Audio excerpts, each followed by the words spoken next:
Salut à tous, c'est Pierre, j'espère que vous allez bien. L'ambiance au San Siro était l'inverse de celle d'hier à Madrid. Ça fait plaisir pour accompagner ce superbe match qu'on a vu. Il faut qu'on en parle.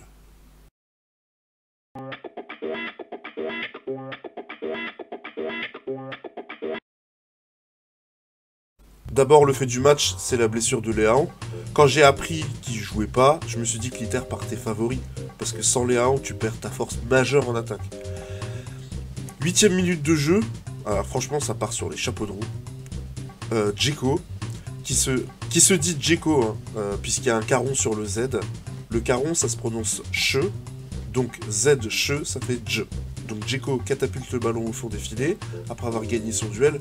En fait, c'est ça qui me dérange avec cette façon qu'ont les défenseurs italiens d'agir sur les corners. Beaucoup de mains, ils sont tout le temps avec les mains. Peu d'intérêt pour la lutte aérienne, bah c'est bien fait. Je sais pas qui c'est le défenseur. Je crois que c'est le capitaine, j'ai oublié son nom. S'il avait joué le ballon, il aurait été le premier dessus. Sauf qu'il est là avec ses mains, avec son corps en train d'essayer de l'empêcher de jouer plutôt que d'essayer de jouer.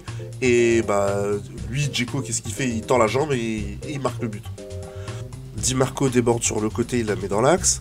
Mkhitaryan arrive en lancé dans la profondeur, enfin pas dans la profondeur, il arrive lancé pour récupérer le ballon. Et là, je crois que c'est Lautaro, bah c'est lui qui fait tout le but, hein. Il fait écran, du coup Kier sort, il sait pas s'il doit intervenir, pas intervenir. Lautaro laisse la balle pour Mkhitaryan, il contrôle, Kier n'est plus là, donc du coup il y a un gros trou, il a plus qu'à rentrer, terminé. Mais c'est vraiment bien joué, l'écran, je vous le dis, hein, parce que moi je suis un fan de NBA, l'écran c'est le futur du football.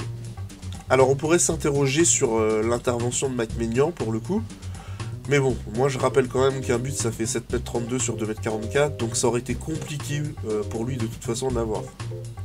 Le vrai problème en fait c'est la défense du Milan. La défense dans son ensemble. Je parlais hier de la défense du Real qui est une muraille. Les mecs ils te laissent aucun espace, le demi-axe est bloqué, et là, on a le Milan, c'est full espace entre la défense et le milieu. Ensuite, premier corner pour Milan, et une nouvelle illustration de ce que je vous dis, les mecs se tiennent, on se croirait au football américain. Si l'arbitre siffle penalty, c'est pas choquant, hein. Tu vois le mec comment il tient Giroud, c'est abusé. 16ème minute, frappe de Mkhitaryan sur le poteau. Derrière arrêt de Maignan, il se touche, il a l'air blessé. Benasser est remplacé, enfin scénario catastrophe pour Milan, il n'y a rien qui va. Ensuite derrière, faute sur Lautaro Martinez. Kier le touche, bah alors franchement moi je trouve ça vraiment léger, ça le bouscule pas, ça le déséquilibre pas. Et l'arbitre du coup il fait bien de revenir là-dessus. Encore une fois merci Lavar qui a permis à l'arbitre de revenir sur sa décision. 3 enseignements sur cette première mi-temps. Le Milan est à la rue défensivement. Dans l'axe entre les milieux et la défense, il y a des trous partout.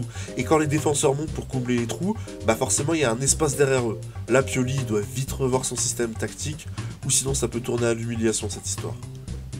Deuxième enseignement, l'Inter est archi tranchant. Dès qu'ils arrivent près du but, il y a danger. 11 tirs à la première mi-temps. Vous vous rendez compte, on est en demi-finale de la Ligue des Champions, 11 tirs à la première mi-temps. Et c'est pas des tirs de loin, hein. C'est des tirs vraiment bien positionnés. Un poteau, il y a un tir... voilà.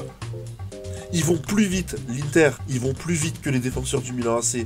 Quand le Milan AC balance la balle, elle finit sur un joueur de l'Inter. Sur les duels, les joueurs du Milan, ils sont battus. C'est incroyable. Troisième enseignement, l'attaque du Milan n'est pas au niveau. Ça cherche l'exploit individuel, que ce soit Diaz ou Salmaker, ou sinon des centres pour personne.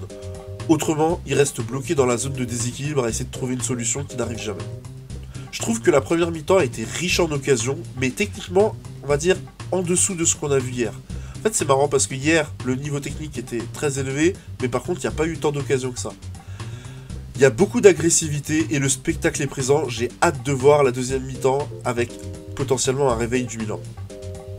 Début de deuxième mi-temps, 2 bonnes occasions du Milan, en particulier la deuxième. Et là, on se dit que ça peut être le réveil du Milan, mais derrière, encore une fois, l'Inter profite des trous laissés par le Milan. Et Djeko se présente en 1 contre 1 face à Maignan qui gagne son duel face à l'attaquant de l'Inter. C'est vraiment dommage parce que là, il aurait pu tuer tout le suspense et emmener l'Inter en finale. Dans le déséquilibre, le Milan ne fait jamais le bon choix. Franchement, je comprends pas. Et quand ils font le bon choix, Tonali touche le poteau.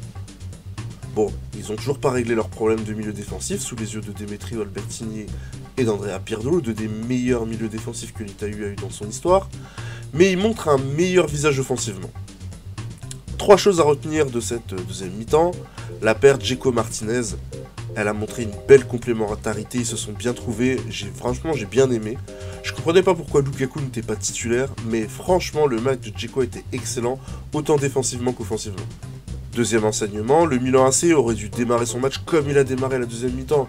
Alors ils auraient quand même fait des fautes de placement, mais ils auraient pu forcer l'Inter à jouer plus prudemment. Et Divock Origi a vraiment apporté un plus quand il est entré en jeu.